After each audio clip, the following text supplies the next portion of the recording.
Ang intense ng mga kaganapan ngayon sa abot kamay na pangarap sapagkat lalambot ang puso ng anak ni Giselle na si Justin dahil sa mga sasabihin sa kanya ng lolo Pepe niya. Dito nga ay tuluyan ng makakausap ni Don Pepe ang apo niyang si Justin, at dito nga ay pakikiusapan niya ito tungkol sa ina nitong si Giselle.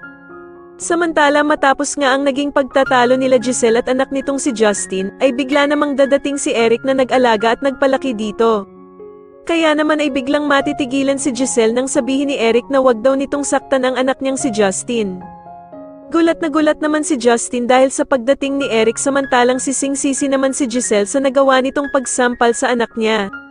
Samantala ay ipagkakatiwala naman ni Doc Carlos ang asawa niyang si Lynette kay Doc Denise dahil sa siya nga daw ang makakatulong sa kanya.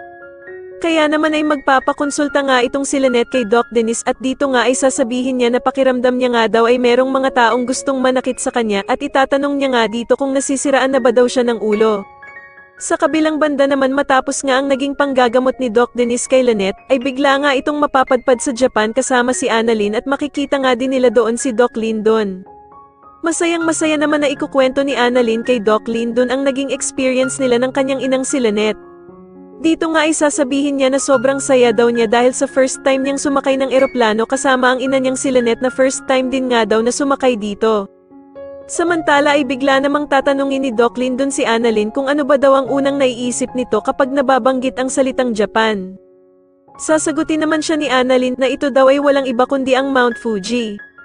Kaya naman ay biglang yayayain ni Doc Lyndon ang mag-ina na pumunta doon at dito nga ay magpapakain pa sila ng mga bibe. Hindi naman nila inaasahan na naroroon din pala ang bruhang si Moira at makikita nga ni Annalyn ang gloves na maiiwan ito sa lamesa kung saan sila uupo. Wala naman silang kaalam-alam na pagmamay-ari pala ni Moira ang gloves na ito at dito nga ay susundan siya ni Annalyn para ibalik ito sa kanya. Sa kabilang banda naman ay tatanungin ni Eric si Justin kung ano na daw ang plano nito matapos nang malaman ni Giselle na siya ang anak nito. Pero sasagutin naman siya ni Justin na wala daw siyang ibang balak dahil sa kinalimutan na niya ang ina niya at pinatay na nga daw niya ito sa isipan niya. Sa tingin niyo ano na naman kaya ang binabalak ng bruhang si Moira sa pagsunod nito sa Japan kila Annalyn at Lynette? Mas lalo na nga talagang nagiging exciting ang mga susunod na kaganapan kaya naman ay mas lalo pa nating abangan ang mas lalong gumigandang abot kamay na pangarap. Maraming salamat po sa inyong panonood at sana po ay masubscribe niyo ako. Maraming salamat po.